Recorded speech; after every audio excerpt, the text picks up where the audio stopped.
तू ही रे माझा मितवा या मालिकेच्या आजच्या भागामध्ये इथे आता ईश्वरी आणि अर्णव दोघेजण राकेशची परीक्षा घेत असतात. तेव्हा ईश्वरी म्हणते की जीजू, तुमचा इथे हॉलमध्ये पाय सटकला होता आणि तुम्ही डोक्यावरती पडला होतात. तेव्हा राकेश म्हणतो, हो का, म्हणजे मी इथे पडलो होतो. तेव्हा ईश्वरीला बघायचं असतं की हा आमच्या बोलण्यावरती विश्वास ठेवतोय की नाही. तेव्हा राकेश म्हणतो, खरं तर मला काही आठवत नाही आहे, पण एक विचारू का, म्हणजे मी याआधीसुद्धा असंच धडपडायचो पडायचो का? तेव्हा इथे मला धडपडायची सवय होती की काय, असं राकेशने विचारल्यानंतर अर्णव म्हणतो, नाही नाही, जाऊ दे, ते सगळं ठीक आहे. सध्या तुम्हाला काही आठवत नाही आहे. तुम्ही चला माझ्याबरोबर, मी तुम्हाला बाकीचे रूम्स दाखवतो. वरती जे रूम्स आहेत ना, ते मी तुम्हाला दाखवतो. तेव्हा अर्णव इथे राकेशला आपल्याबरोबर घेऊन वरती रूममध्ये जात असताना ईश्वरी म्हणते की सर, तुम्ही जाऊन या, मी खाली किचनमध्ये आहे, माझं काम आहे. तेव्हा अर्णव म्हणतो, बरं बरं ठीक आहे. तेव्हा अर्णव राकेशला आपल्या रूममध्ये घेऊन येतो आणि म्हणतो की ही माझी रूम आहे आणि इथे आमचं बाथरूम आहे, इथे सिटिंग एरिया आहे, असं तो दाखवत असतो. तेव्हा राकेश आता रूम इकडे तिकडे बघत असतो, जणू काही पहिल्यांदाच बघतोय. कितीतरी वेळा येऊन त्यांच्या रूममधून पैसे चोरण्याचा प्रयत्न राकेशने याआधी केलेला असतो. पण नाटक आता असं करत असतो की ईश्वरीने जी गणूबाप्पाची मूर्ती ठेवलेली असते तिच्या जाऊन पाया पडतो. तेव्हा अर्णवला खूपच जास्त वियर्ड वाटत असतं की हा माणूस आणि देवाच्या पाया पडतोय. तेव्हा इथे अर्णव फोनवरती बोलायचं नाटक सुरू करतो. तो म्हणतो, हां शिर्के बोला, आणि फोनवरती बोलतच तो म्हणतो की फाईल हवी आहे का? हां ठीक आहे, मी चेक करतो. आणि तेव्हा राकेश अर्णवच्या रूममध्येच उभा असतो. तेव्हा इथे सुप्रिया जेवण करत असते आणि ती नमूला आवाज देते. ती म्हणते, नमू अगं इकडे येतेस का? तेव्हा नम्रता येते आणि म्हणते, काय गं आई, काय झालं? तेव्हा सुप्रिया म्हणते, अगं काही नाही, मी आणि बाबा आम्ही दोघेजणं जरा इशूच्या घरी जाऊन येतो. अंजलीताईंच्या बाळालासुद्धा बघून येतो आणि त्या राकेशलासुद्धा आता जाऊन बघितलं पाहिजे ना. नाही म्हणजे राकेशबद्दल आपल्याला सगळं सत्य माहिती आहे, पण अजून अंजलीताईंना माहिती नाही आहे. मग त्यांना उगाच असं वाटायला नको की माझ्या नवऱ्याचा इतका मोठा अपघात झाला, मरणाच्या दारातून ते परत आलेत, तरीसुद्धा ईश्वरीचे आईबाबा साधे विचारपूस करायलासुद्धा आले नाही, असं त्यांना वाटायला नको ना. म्हणून आम्ही जातोय. शेवटीला नाती जपायला हवी. विचार केला तर तुमच्या दोघींचं सासर आहे ते, मग नातीगोती जपायला नको का? तेव्हा नमू म्हणते, पण आई, अंजलीताईंची डिलिव्हरी झाल्यानंतर त्या राकेशचं सत्य आपण सगळ्यांना सांगणार होतो ना. तेव्हा सुप्रिया म्हणते, हो गं बाळा, पण आता सध्या तिथली परिस्थिती कशी आहे ते बघायला नको का? परिस्थितीचा अंदाज घेऊनच सत्य सांगू. तेव्हा इथे सुप्रिया म्हणते, बरं ठीक आहे, वरण भात लावते, तुम्ही दोघेजणं वेळेवरती जेवून घ्या, आम्हाला उशीर झाला तर आमच्यासाठी थांबू नका. तेव्हा इथे नम्रता म्हणते, बरं ठीक आहे. ती म्हणते, आहे मी माझ्या रूममध्ये. सुप्रिया म्हणते की नमूचा आकाशवरचा राग अजून गेलेला दिसत नाही आहे. ही मुलगी पण ना खूपच जास्त हळवी आहे, गोष्टी मनाला लावून घेते.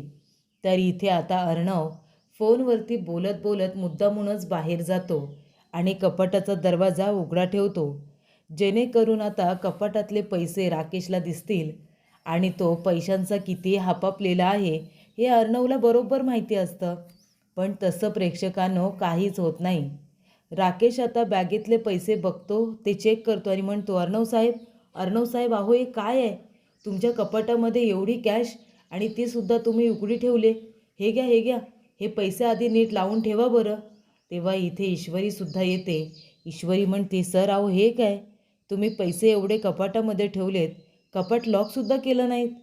तेव्हा इथे अर्णव म्हणतो, नाही थँक्यू, मी आता कपाट लॉक करून ठेवतो. तेव्हा इथे राकेश म्हणतो, मी खाली आहे, मी खालीच बसतो. आणि तो असं जाऊन काही बसतो जसं काही त्याला पैशांमध्ये अजिबात इंटरेस्ट नाही आहे, अजिबात रस नाही आहे. तेव्हा प्रेक्षकांनो, अर्णव ईश्वरी दोघेजणं आता शॉकच झालेले असतात, कारण राकेशचं नाटक अगदी A1 असतो सगळ्यांना त्याने हैराण करून ठेवलेलं असतं. कळतच नसतं की खरोखर ह्या गोष्टी विसरल्या आहे की नाटक करतोय म्हणून. तेव्हा प्रेक्षकांनो, ईश्वरी म्हणते, अर्णव सर, अहो काय करायचं या माणसाचं? अशी ॲक्टिंग करतोय जसं काही याला पैसे नकोच होते. पैसे कसे घेतले नाही त्याने? परत आणून दिले. तेव्हा इथे अर्णव म्हणतो, मी सुंदर, तुला माहिती नसेल, मी हॉस्पिटलमध्ये त्याला पैसे ऑफर केले होते, पण त्याने हॉस्पिटलमध्ये सुद्धा माझ्याकडून पैसे घेतले नाही. तेव्हा ईश्वरी म्हणते, पण का? तेव्हा अर्णव म्हणतो, का म्हणजे? अगं तो किती नाटके करतो आपल्याला माहिती नाही आहे का? आणि हा सुद्धा त्याच्या नाटकाचा भागच आहे. कदाचित त्याला कळलं असेल की आपण त्याला पैसे ऑफर का करतोय, आपल्या ट्रॅपमध्ये अडकवण्यासाठी. मग त्याला आता त्याचं भांडं फोडायचं नसेल म्हणून तो मे बी असा वागतोय. तेव्हा इथे मामा येतात आणि म्हणतात, अर्णव, अरे मला कळत नाही आहे, जावई बापू असे का वागतायत रे? त्यांना खरोखर काही आठवत नाही आहे की पुन्हा काहीतरी नाटक करतोय? तेव्हा इथे मामा म्हणतात, तुम्हाला माहिती आहे ना तो कसा आहे, तो नाटकच करत असेल. तेव्हा ईश्वरी म्हणते, मामा, फिकर नॉट, कितीतरी भल्या भल्या माणसांची मी पोलखोल केलेली आहे, त्यामुळे हा राकेश काय चीज आहे? लवकरच याचं कारस्थान सगळ्यांच्या समोर उघड करते की नाही बघाच तुम्ही. तेव्हा इथे अर्णव लगेच म्हणतो, एक एक मिनिट, तू आता काय म्हणालीस? भल्या भल्या माणसांची पोलखोल म्हणजे तू कुणाला म्हणालीस? मला बोललीस का आता? तेव्हा ईश्वरी म्हणते, एक मिनिट, मी कधी तुम्हाला म्हणाले की मी तुमची पोलखोल केली आहे? काही बोलता का सर? आणि हे बघा, मी तुमची पोलखोल का करेन? तेव्हा अर्णव म्हणतो, काय माहिती, मला टोमणं मारण्यासाठी तू काही बोलू शकतेस. तेव्हा ईश्वरी म्हणते, मामा, आता खरंच सांगा, मी यांना टोमणं मारलं आहे का? नाही, खरंच सांगा तुम्ही. तेव्हा इथे आता मामा म्हणत असतात, काय चाललं आहे तुमच्या दोघांचं? अरे तुम्ही दोघेजण एक टीम आहात ना, तुम्हाला त्या राकेशचं भांडंफोड करायचं आहे, बरोबर ना? मग तुम्ही दोघेजण एकमेकांबरोबर भांडून कशाला तुमची एनर्जी वेस्ट करताय? तेव्हा इथे मामा म्हणतात, बरं ठीक आहे, मी जातो आता, तुमचं चालू द्या. तेव्हा मामा गेल्यानंतर अर्णव ईश्वरीला म्हणत असतो की मामाला काय माहिती माझ्याबरोबर भांडण्यासाठी तुझ्याकडे किती एनर्जी असते ते. तेव्हा ईश्वरी म्हणते, कुणाकडे? माझ्याकडे? काय माणूस आहे, काही बोलता? तेव्हा अर्णव म्हणतो, माणूस कुणाला म्हणालीस? माणूस कुणाला म्हणालीस? तेव्हा ईश्वरी म्हणते, मग कोण आहात तुम्ही? माणूस नाही मग कोण आहात? तेव्हा अर्णव म्हणतो, गप गप, काही बोलू नकोस, कळलं का? आणि असं म्हणून अर्णव सरळ निघून जातो. ईश्वरी म्हणते, काय पण भडकूचन आणि भांडाभांडी, यापेक्षा काही सुचत नाही या माणसाला, असं ईश्वरी आता म्हणते. आणि स्वतःलाच म्हणते, वा ईश्वरी वा, काही नावं शोधून काढलेच या माणसासाठी. तेव्हा येथे सुप्रिया संजय काकांना घेऊन आलेली असते. तेव्हा संजय काका म्हणत असतात की इथे तर मी किती दिवसानंतर आलो आहे. सुप्रिया म्हणते, हो ना, इशूचं लग्न झाल्यापासून पहिल्यांदाच येत आहे ना तुम्ही? तेव्हा संजय काका म्हणतात, हो, पण तो माणूस समोर आला ना, तर मी काय करून बसेन काय माहिती. तेव्हा सुप्रिया म्हणते, अहो, आता कितीही राग आला, कितीही काही असेल, तर काही गोष्टी बोलल्या जातात का? नाही ना. योग्य वेळेची वाट ही बघितलीच जाते. तेव्हा प्रेक्षकांनो, राकेश इथे समोर आलेला असतो. तेव्हा सुप्रिया म्हणते, अहो, इकडे बघा कोण आलंय. आणि तेवढ्यातच इथे राकेश आता समोर आल्यानंतर संजय काकांना आठवत असतं की कशा पद्धतीने त्याने त्यांचा अपघात केलेला असतो. आणि राकेश म्हणालेला असतो की सासरे बुवा, तुम्ही काळजी करू नका, एकदा का तुम्ही देवाघरी गेलात की तुमची संपूर्ण प्रॉपर्टी, तुमचं घर मी अगदी व्यवस्थितरित्या बळकावेन, असं तो म्हणालेला असतो. तेव्हा इथे राकेश समोर येतो आणि म्हणतो, नमस्कार, कोण आपण आणि इथे कुणाला भेटायला आलात? संजय काका म्हणतात, तुला तर नक्कीच नाही. तेव्हा इथे राकेश म्हणतो, तुम्ही मला का भेटायला याल ना, तुम्ही मला कुठे ओळखता? तेव्हा इथे सुप्रिया म्हणते, नाही, आम्ही तुम्हाला एकदम अगदी व्यवस्थित ओळखतो. तेव्हा इथे राकेश म्हणतो, हो का? नाही, मला काही आठवत नाही आहे. या घरातली सगळी माणसं तेच बोलत आहेत की मी त्यांचंच कुणीतरी नातेवाईक आहे आणि मी इथेच हल्ली राहत होतो, हे सगळं ते मला सांगतायत, पण मला खरंच काही आठवत नाही आहे. तुम्ही प्लीज बसा हां, मी आलोच. आणि राकेश तिथून निघून गेलेला असतो. तेव्हा सुप्रिया म्हणते, अहो, किती नाटकी माणूस आहे हो हा. तेव्हा संजय काका म्हणतात, हे सुद्धा त्याचं कुठलं तरी नवीन नाटकच असेल. त्यानंतर इथे आकाश म्हणत असतो, नम्रता प्लीज प्लीज एकदा तरी ऐकून घे ना माझं.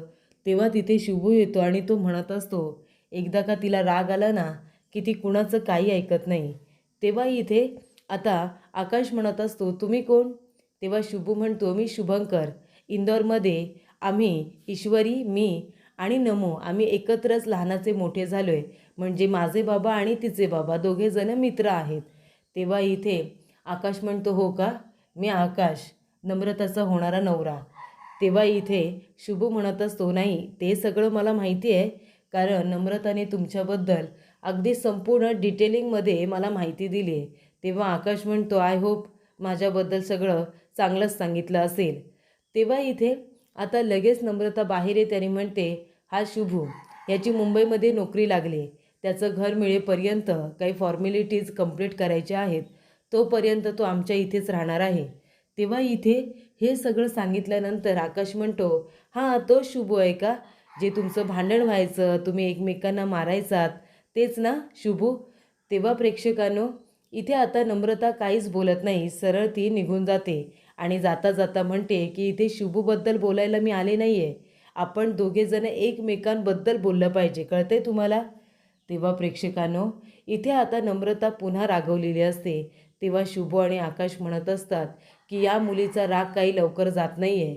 आकाश म्हणत असतो, मला तर नम्रताची ही साईड माहितीच नव्हती की तिला इतका राग येतो. तेव्हा शुभू म्हणतो की तिचं कसं आहे, आधी तर तिला राग येत नाही आणि आला तर लवकर जात नाही. तेव्हा आकाश म्हणतो, हो अगदी बरोबर, ते मी आता बघतोच आहे. तर इथे संजय काका आणि सुप्रिया आलेले असतात. मामा आल्यानंतर संजय काका म्हणतात की नमस्कार. तेव्हा मामा म्हणतात, नमस्कार नमस्कार, अलब्धे लाभ अलब्धे लाभ. अरे तुम्ही अचानकपणे? तेव्हा सुप्रिया म्हणते, हो अंजलीताईंच्या बाळाला बघायला आले. तेव्हा इथे आता ईश्वरी आणि अर्णव दोघेजणं खाली येतात. ईश्वरी येऊन आपल्या आईला बाबांना मिठी मारते आणि त्यांची प्रेमाने विचारपूस करते.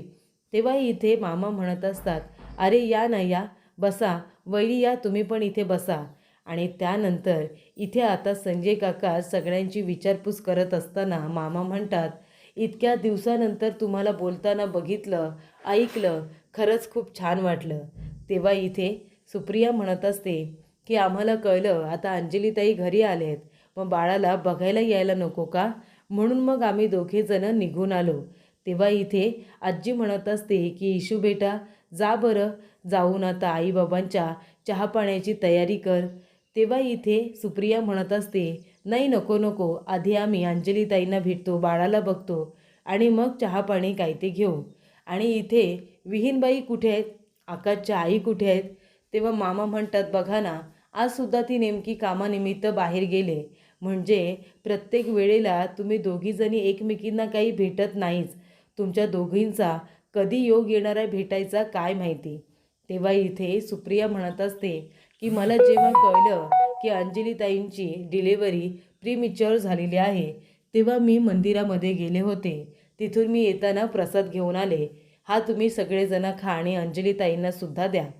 तेव्हा प्रेक्षकांनो, इथे आता नम्रता भडकलेली असते. ती आकाशचं काही ऐकून घ्यायला तयार नसते. तेव्हा शुभू म्हणत असतो की नम्रता, हे बघ, अगं आता आकाश मागापासून तुझा राग घालवण्याचा प्रयत्न करतोय ना, मग आता तू एकदा त्यांचं ऐकून घे ना, त्याचं व्यवस्थित बोलणं ऐकून घे आणि व्यवस्थित बोल. तेव्हा नम्रता म्हणते, तू गप्प बस, तुला काय कळतंय?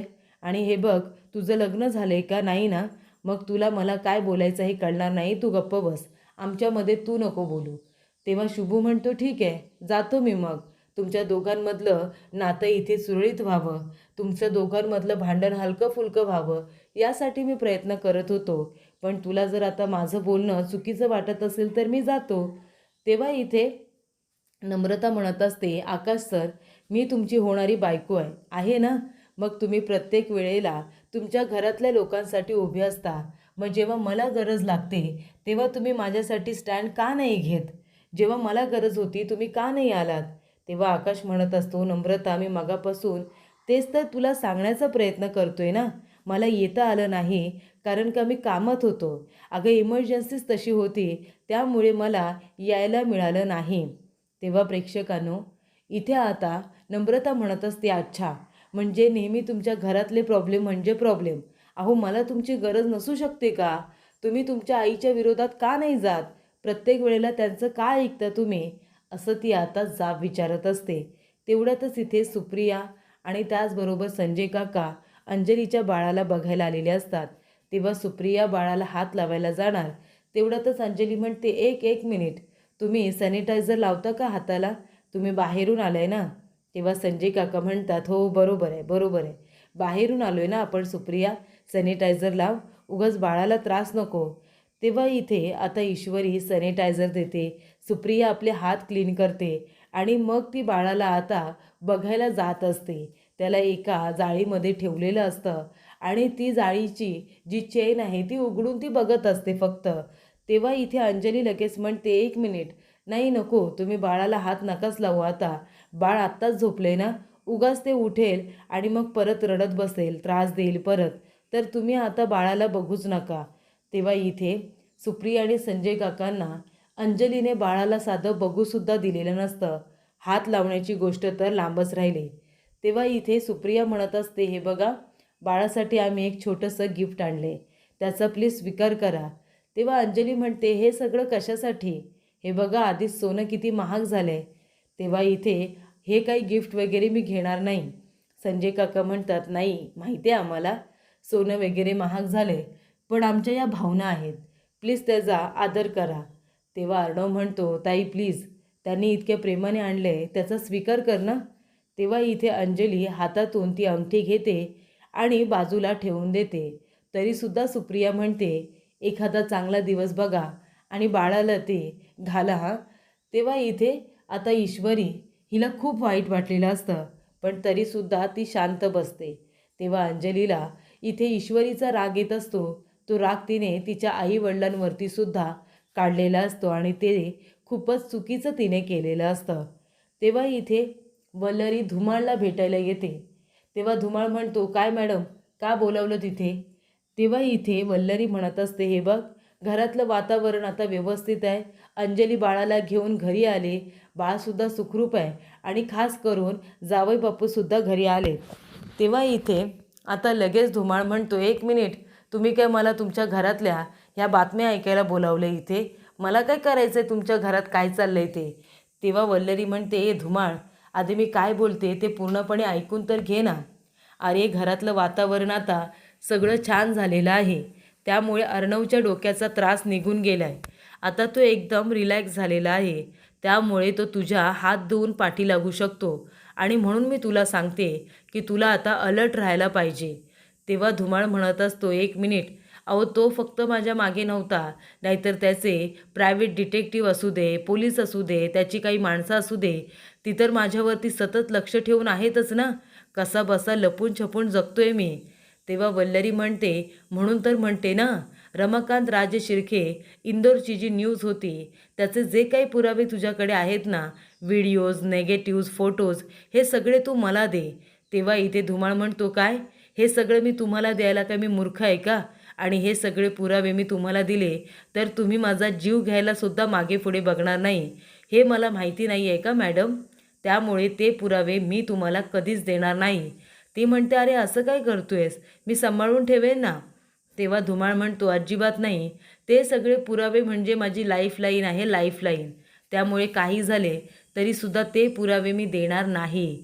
तेव्हा वल्लरी म्हणते, धुमाळ, मी पण वल्लरी आहे, वल्लरी, मला जे पाहिजे असतं ना ते मी मिळवूनच राहते, मग ते कुठल्याही पद्धतीने, आणि ते पुरावे मी मिळवणारच. तर इथे सुप्रिया म्हणत असते, इशू, अंजलीताईंचा स्वभाव मला काही माहिती नाही आहे का, पण त्या आता खूपच जास्त विचित्र वागल्या गं.